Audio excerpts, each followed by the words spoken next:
Hi, everyone, and welcome back to Brian's Horror Corner, and welcome to this horror Blu-ray movie review video as part of my current series where I'm taking a look at horror movies from my Blu-ray collection. Um, so we're going to take a look at the fourth movie in this series, definitely a recent one, only in the last couple of years here, and a movie that I hadn't seen before, except for this review, and that is *Malignant* from 2021, which I have the slipcover here. I have it on Blu-ray and digital code here. Although unfortunately I got a rip here. I don't know if I think that happened when I was opening the package, to be honest with you, because I got this through the mail. So that kind of sucks. But yeah, we're gonna take a look and review *Malignant* today from 2021. So let's just go ahead and get into it. As I said, never seen this film before. I really didn't know that much about it. To be honest with you, I kind of remembered when it came out, and obviously I bought it and added it to my collection last year. And I knew James Wan directed it, so that was enough to get me excited. And I have to say, it wasn't exactly what I was expecting, given James Wan's involvement. There's both good and bad in that, so we'll get into it. So, *Malignant* is a 2021 American horror film directed by James Wan from a screenplay by Akela Cooper, based on a story by Wan, Ingrid Bisu, and Cooper. The film stars Annabelle Wallace as a woman who begins to have visions of people being murdered, only to realize the events are happening in real life. So basically, the film opens in 1993. Dr. Florence Weaver and her colleagues Victor Fields and John Gregory treat a violent, disturbed patient named Gabriel at Simon Research Hospital, who is able to control electricity and broadcast its thoughts via speakers. After Gabriel kills several staff members, Dr. Weaver determines that he is a lost cause and the cancer must be removed. 27 years later, Madison Lake Mitchell, a pregnant woman living in Seattle, returns home to see her abusive husband, Derek.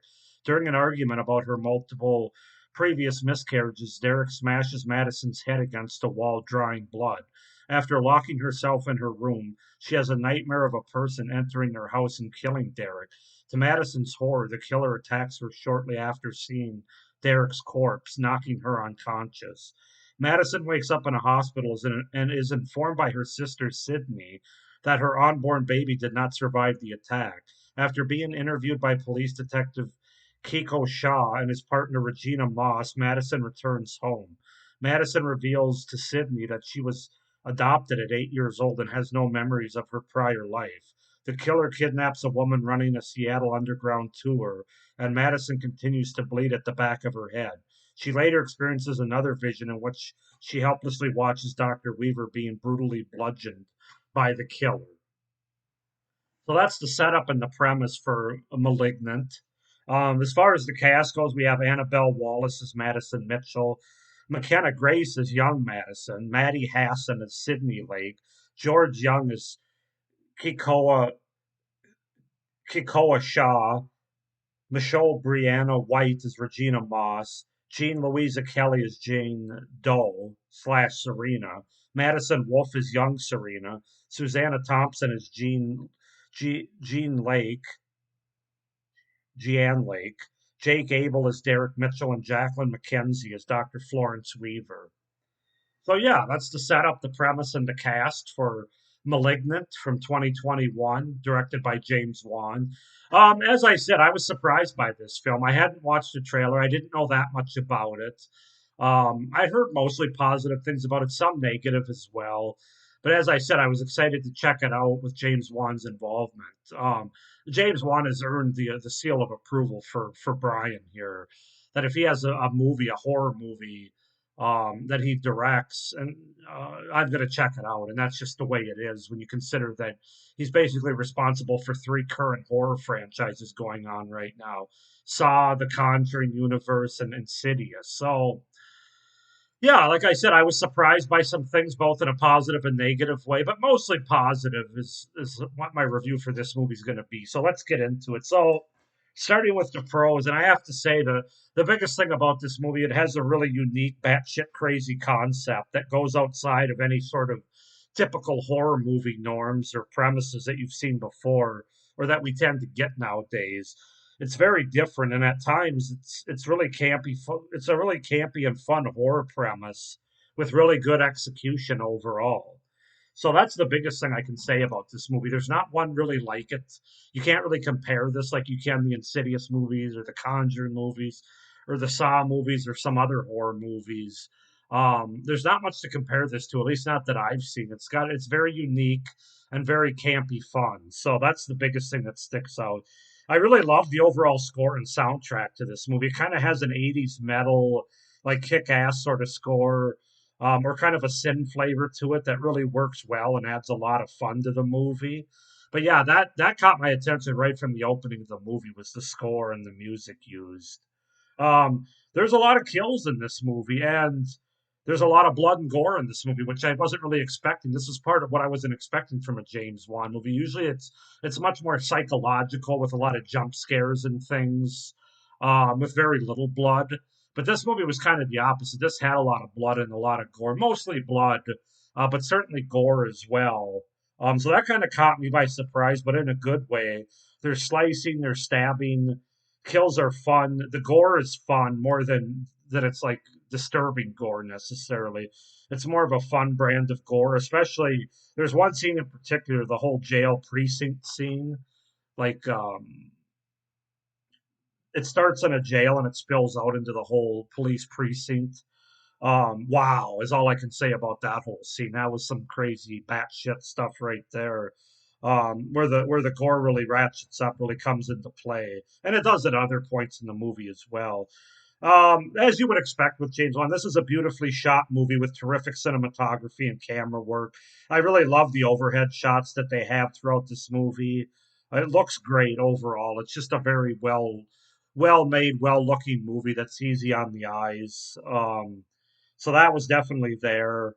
Um,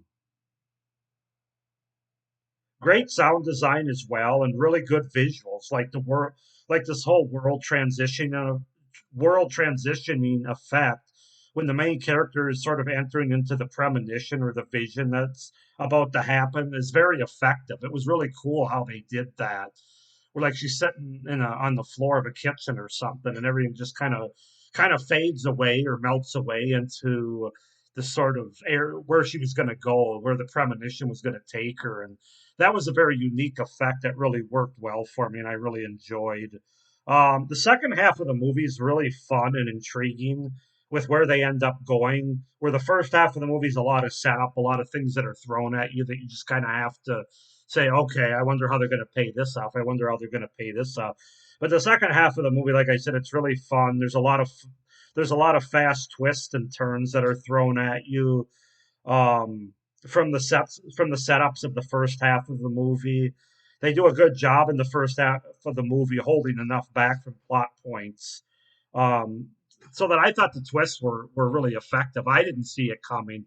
Some of them I kind of did, but not like the big overall twist that you get in this movie. I didn't see that coming, so that of course made for it even to be more enjoyable and an even better payoff. If you're somebody that was able to pick up on it and kind of saw where it was going, it probably wouldn't have been as effective. But for me, it was, and yeah, I really enjoyed the twists, the turns, and some of the scenes in the second half of the movie. And the way they set it up was really good. The typical James Wan, knowing how to set up, not necessarily a scare in this case, but knowing how to set up a payoff and a twist in an effective way. This movie, another thing that surprised me from a James Wan standpoint, it's not overly serious. I mean, it does go for some fun. Well, it's definitely not a horror comedy or over the top to the point where it takes you out of it. It does go for more of a fun, almost 80s camp kind of movie, which, given the concept that you ultimately get with the big twist reveal, it felt like it was almost kind of necessary that they had to go in that direction because otherwise, I just don't think it would have worked that well if they would have taken it too disturbingly serious, just because of the premise that we're dealing with here. But yeah, it has a lot of 80s camp and cheese to it. And I feel like, given the concept, that works to a pretty large degree. But either way, it makes the movie fun. It really does. And I wasn't expecting that. As I said, from a James Wan movie, it's not that his movies haven't had bits of humor and bits of levity in them before, but I hadn't really seen one of his movies like this that really go for that 80s camp and cheese. So it was fun. It really was. And then my final pro that I listed is I think the movie has some pretty good performances, especially by the main leads, Annabelle Wallace, Maddie Hasson, who plays her sister in the movie. And then I have to say McKenna Grace, even though she's not in the movie that much, she plays the younger version of Madison. I thought when she was in, she really knocked it out of the park in her scenes. One of the better young actresses, in my opinion, that's out there right now. And yeah, I have to mention her too. But I thought those three really did well in their roles. I wouldn't say everybody knocks out of the park. Some of the personnel involved with the detectives or the police precinct don't always hit it right on don't always hit the nail right on the head. But for the most part, it's a well performed, well acted movie. I thought so. Those are my pros for *Malignant* from 2021. As far as cons go, I do have to say there are some scenes, some moments with bad dialogue or sort of cringe dialogue between characters, whether it's badly written or bad delivery. It might be both, especially that involving the police sort of detective personnel angle of the movie. When you get like Michelle, is it Michelle Brianna White's character and George Young's character as the detectives, and there's another young female like forensic examiner or something that's thrown in there that tries to add some humor. Some of the dialogue there didn't really work for me, and even at the very end of the movie between the sisters, it kind of ended on a Hallmark note almost, and I don't necessarily know if they really stuck the landing on that. It wasn't really the best landing from a dialogue standpoint, in my opinion. Also, another con, there is a lot of CGI in this movie, which doesn't always work. Some of it works okay, and I think they kind of had to go in that direction, given the gore that Juan was going for, given the concept that he had here. It kind of makes sense that there's going to be more CGI than practical effects. That kind of surprised me though, because James Wan had been known to use more practical effects in some of his other horror movies, but I could kind of see where he couldn't go with it here. But at times it looks fake and cartoony especially with some of the kills, even though they're fun, and the villain of the movie, their movements and stuff. There's a lot of fakeness to it, and it does kind of pull you out of the movie a little bit. It did for me, so that was one thing that was kind of held me back. I thought the look of the killer as well could have been better. It's just kind of meh, like a split face or something. Doesn't really stand out as like a villain, like a classic horror villain or anything. And then my final con, and I don't know how other people feel about this, and maybe I've just seen too many horror movies, but I didn't find this movie to be overly scary. And there's a lot of horror movies like that aren't really scary, even though they're trying to be scary. But when it comes to being a James Wan's involvement, that kind of surprised me in more of a negative way. Kind of like the use of CGI, although I kind of forgive him, as I said, for that, because given the concept here, they kind of had to go the route they did with less practical effects and more CGI, computer generated. Some which aren't terrible that work, but as I said before in my other con, some that really do kind of take you out of it. Um, but I didn't find this movie overly scary. I don't know if James Wan, I mean, clearly he wasn't going for Conjuring or Insidious kind of scares here. This is a different kind of horror movie, even though it does have a psychological aspect to it. But I was never really scared throughout this movie. I can't even say I was startled. Aren't really any jump scares here.